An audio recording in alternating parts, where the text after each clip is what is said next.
Orang-orang itu kan tolol. Ya sudah, mau diapain?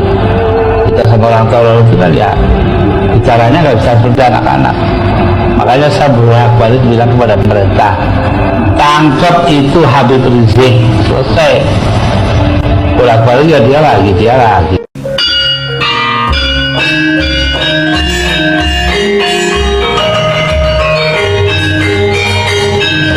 Assalamualaikum warahmatullahi wabarakatuh. Salam sejahtera, salam rahayu untuk panjenengan semua. Sedulur, pada saat era reformasi tahun 1998, sebagian besar masyarakat di Indonesia itu sebenarnya tidak banyak yang tahu dengan istilah Habib.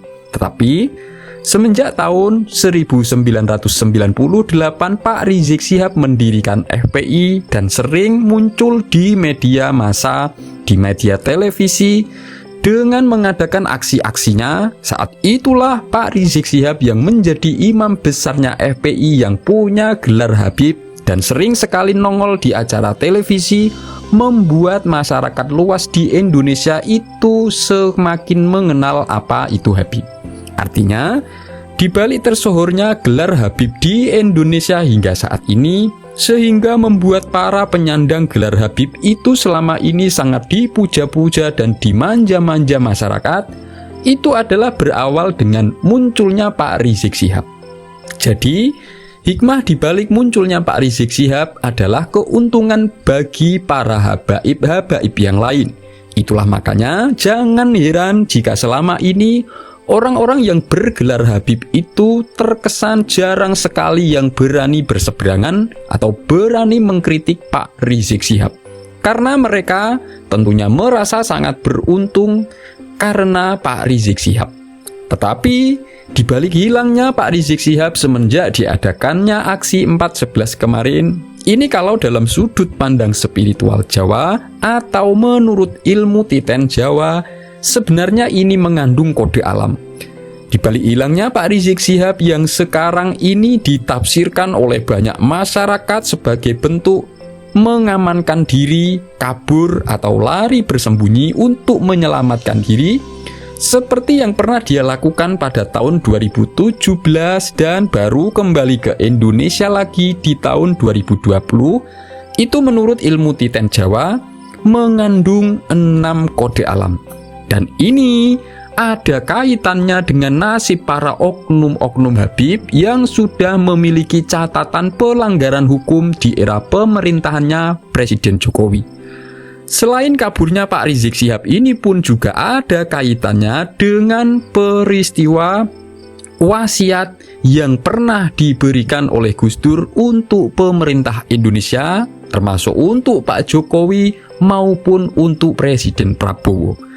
Jika di tahun-tahun sebelumnya FPI dan para oknum-oknum Habib itu bisa berjilid-jilid mengadakan aksi reuni 212 setiap tanggal 2 bulan Desember atau bulan 12, maka di Desember 2024 ini nanti mungkin hal itu sudah tidak akan ada lagi di era pemerintahan Presiden Prabowo. Nah, sebelum membahas satu persatu 6 kode alam tersebut, monggo silahkan tulis komen apapun hajat dan doa panjenengan semua untuk Indonesia.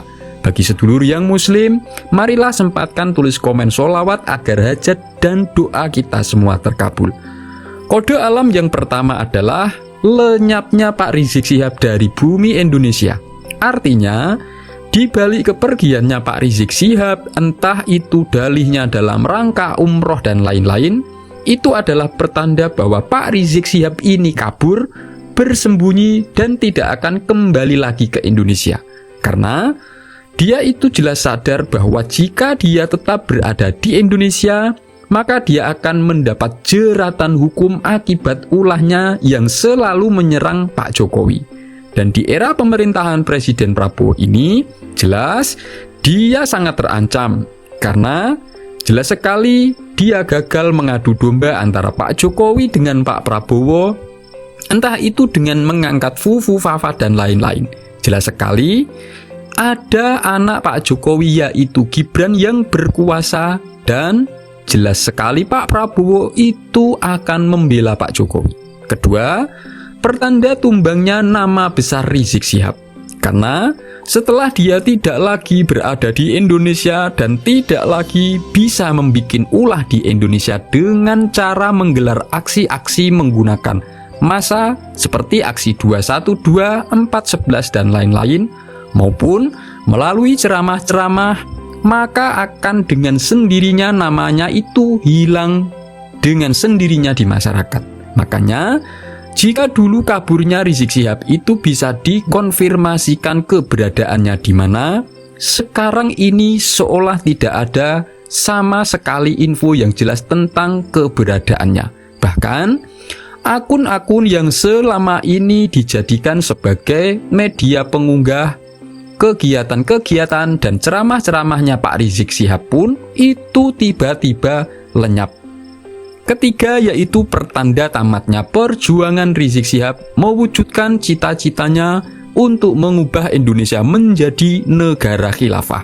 Karena andaikan saja Pak Rizik Syihab kepergiannya itu tidaklah kabur atau benar-benar dalam rangka pergi umroh dan akan kembali lagi ke Indonesia, maka dia sangat berisiko masuk ke dalam penjara lagi karena jeratan hukum.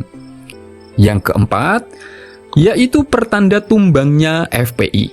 Karena FPI adalah organisasi yang sangat bergantung sekali pada sosok pemimpin, atau sangat bergantung pada pimpinannya, tidak memiliki kemandirian seperti contoh NU atau Muhammadiyah. Karena memang basicnya FPI itu bukan organisasi keagamaan, tetapi organisasi yang berkedok agama. Artinya ketika pimpinannya tidak ada, itu mereka sangat lemah, seperti ketika dulu ditinggal kabur oleh Pak Rizik Syihab di tahun 2017 hingga tahun 2020. Pada saat itu pun FPI langsung menjadi lemah tak berdaya. Lalu yang kelima, yaitu pertanda terpuruknya kehidupan para Habib yang selama ini mencari sumber penghasilan di Indonesia. Entah itu yang melalui panggung-panggung ceramah, panggung-panggung sholawat dan lain-lain. Karena selama ini masyarakat sudah mulai tercerahkan dan tersadarkan bahwa ternyata Habib-Habib yang selama ini dipuja-puja dan dimanja, yang sudah hidup enak dan kaya raya dari uang mereka, itu ternyata bukan benar-benar keturunannya Nabi Muhammad. Dan akhirnya semakin hari masyarakat akan semakin tidak mengagumi lagi dengan gelar Habib. Meskipun menyikapi kejadian itu nantinya para Habib itu akan menggunakan cara yang baru, yaitu mereka akan menggunakan gelar Sayyid atau dengan gelar Ustadz. Itulah yang nanti harus diwaspadai oleh masyarakat. Lalu yang keenam, yaitu pertanda ditangkapnya para oknum-oknum Habib yang sudah terbongkar kejahatannya, dan pertanda kaburnya para oknum-oknum Habib yang ketakutan sehingga kembali ke negara asal nenek moyangnya, yaitu ke tanah Yaman. Karena semua bentuk-bentuk kejahatan yang dilakukan oleh para oknum Habib selama ini sudah jelas-jelas mulai terbongkar semua. Dan itu tidak akan dibiarkan begitu saja di pemerintahan Pak Prabowo. Dan itulah makanya mengapa Gus Dur itu dulu sudah meminta pemerintah untuk menangkap Rizik Syihab. Dan peringatan Gus Dur ini pasti tidak akan disepelekan begitu saja oleh Pak Prabowo. Semoga ini bermanfaat. Wassalamualaikum warahmatullahi wabarakatuh.